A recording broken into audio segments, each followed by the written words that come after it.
بسم اللہ الرحمن الرحیم۔ السلام علیکم۔ ایک ایماندار تاجر کی کہانی۔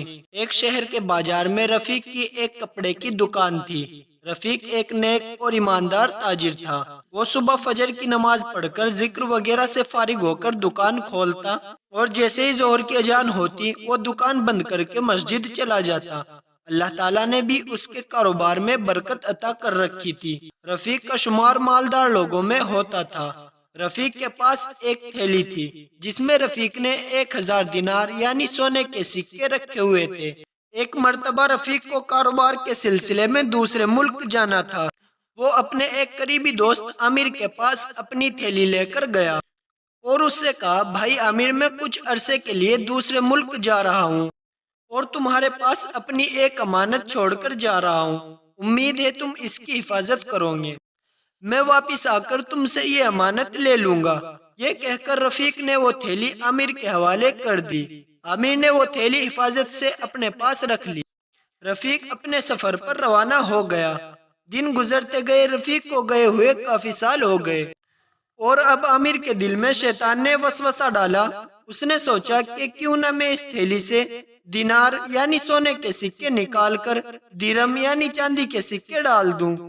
رفیق واپس آ کر اگر پوچھے گا تو میں جھوٹ بول دوں گا کہ تم نے تو مجھے یہی دیا تھا، میں نے تو اس تھیلی کو کھول کر بھی نہیں دیکھا۔ اور عامر نے اسی طرح کیا، تھیلی سے دینار نکالے اور ان کی جگہ درہم رکھ دی۔ کچھ سال کے بعد رفیق واپس آ گیا۔ وہ عامر کے گھر گیا۔ عامر اس سے بہت اچھے طریقے سے ملا اور سکوں سے بھری تھیلی رفیق کے حوالے کر دی۔ رفیق نے گھر آ کر تھیلی کھولی تو وہ یہ دیکھ کر حیران رہ گیا کہ تھیلی بجائے دینار یعنی سونے کے سکے کے درہم سے یعنی چاندی کے سکے سے بھری ہوئی ہے۔ یہ دیکھ کر رفیق بہت پریشان ہوا اور وہ بھاگتا ہوا عامر کے پاس گیا اور اسے ساری بات بتائی۔ یہ سن کر عامر بہت غصہ ہوا اور کہا، ایک تو میں نے تم پر احسان کیا اور تمہارے مال کی حفاظت کی اور تم اب مجھ پر چوری کا الزام لگا رہے ہو۔ بیچارہ رفیق گھر واپس آیا اور 2 رکعت نماز نفل پڑھی اور اللہ سے دعا مانگی کہ اے اللہ، میں تو ہر سال اپنے مال کی زکوٰۃ بھی نکالتا ہوں اور جس مال کی زکوٰۃ نکل جائے اس کی آپ حفاظت فرماتے ہو۔ میرے مال کی حفاظت فرما کر مجھے واپس لوٹا دیجئے۔ اور اللہ کا نام لے کر عدالت پہنچا اور قاضی صاحب کو سارا واقعہ سنایا۔ قاضی صاحب نے عامر کو بلایا اور اس سے پوچھا کہ رفیق نے تمہارے پاس امانت کتنے سال پہلے رکھوائی تھی؟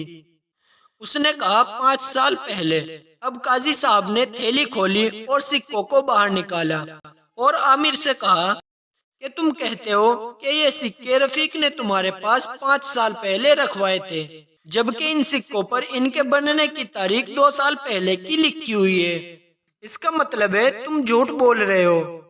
اب جلدی سے رفیق کا مال اس کے حوالے کر دو اور سزا کے لیے تیار ہو جاؤ۔ عامر نے شرمندگی سے اپنا سر جھکا لیا اور جرم کا اقرار کرتے ہوئے رفیق کا مال اس کے حوالے کر دیا۔